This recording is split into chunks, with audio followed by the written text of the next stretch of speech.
옳은 소리. 존엄성 잃은 노인 간병 이대로 둘 수는 없다. 강혜영, 연세대 약학대학 교수. 2024년 1월 13일. 최근 나이 드신 아버지의 입원 치료 과정을 옆에서 지켜보면서 노인 돌봄 서비스의 현장을 경험하게 되었습니다. 수도권의 종합병원이었지만 안타깝게도 인간의 존엄성은 잘 지켜지지 않는 것 같았습니다. 간호사와의 짧은 전화통화나 간병인의 설명만으로는 아버지의 정확한 상태를 파악하기 어려워 나는 휴가를 내고 가족 간병을 시작했습니다. 그제서야 나는 노인 환자의 간병 및 돌봄이 다소 비인격적으로 이루어지고 있다는 것을 알았습니다. 내가 경험한 간병 현장은 어쩌면 극히 일부 상황일 수 있어 이를 일반화하는 것이 매우 조심스럽습니다. 하지만 적절한 감독과 조치 없는, 특히 보고 듣고 의사소통이 가능한 노인들을 마치 인지 능력이 없는 사람 취급을 하는 광경은 매우 아쉬웠습니다. 노인 환자에게 반말이 일상적이었고 드물지 않게 막말과 폭언도 있었습니다. 가족의 면회가 차단된 병실 현장은 적절한 감독이 부족했습니다. 어느 누구도 약자인 노인의 상황을 외부로 전달할 수 없는 구조였습니다. 코로나 팬데믹 이후 감염병 확산을 막기 위해 우리나라 병원은 보호자 1인만 상주하여 간병하도록 하고 있습니다. 그러나 노인의 경우 노쇠한 배우자도 힘들고 경제활동이 바쁜 자녀들도 가족 간병을 하는 것이 어려워 직업 간병인의 도움을 받는 경우가 많습니다.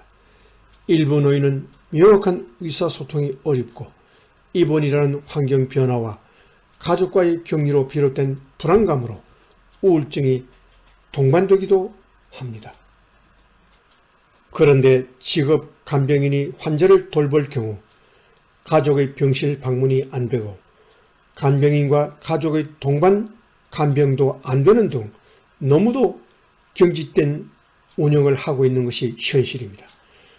감염 관리만 신경 쓰고 환자의 정신건강관리는 소홀히 하는 것이 과연 환자 중심 의료인지를 묻고 싶습니다. 환자의 정신건강과 심리적 안정을 고려한다면 또 폐쇄된 병실 운영에서 야기되는 부적절한 돌봄 서비스를 예방하기 위해서는 보호자와 간병인의 동반 간병 등 유연한 운영 방식을 채택해야 할 것입니다. 근본적인 문제 해결은 간호간병 통합 서비스의 확산이라고 생각합니다. 우리나라는 간호 서비스로 제공할 수 있는 부분도 가족이나 직업 간병인이 담당하는 입원 서비스의 구조를 가지고 있습니다. 진료비보다 간병비가 더 많이 발생하는 불합리한 구조를 아무 저항 없이 국민들이 감내하고 있습니다. 하루빨리 적절한 수가와 제도가 뒷받침되는 간호 간병 통합 서비스가 정착되어 불합리한 구조가 개선되길 바랍니다. 미래 세대가 양질의 돌봄 서비스를 받기 위해서는 돌봄 산업에 대한 윤리 강령 제정과 철저한 윤리 교육을 해야 합니다. 윤리 지침을 보이는 곳에 게시하여 돌봄 인력 스스로 늘 상기하고 돌봄 공급자와 소비자가 상호 모니터링하는 시스템을 갖추는 것이 필요할 것입니다. 시설, 인력 등 구조 위주의 평가 기준은 물론 환자 만족도 등 과정과 결과에 대한 평가 기준도 추가하여 요양시설의 질적 수준을 평가해야 합니다. 부모 돌봄 휴가 및 휴직을 수용하는 사회적 변화도 필요합니다.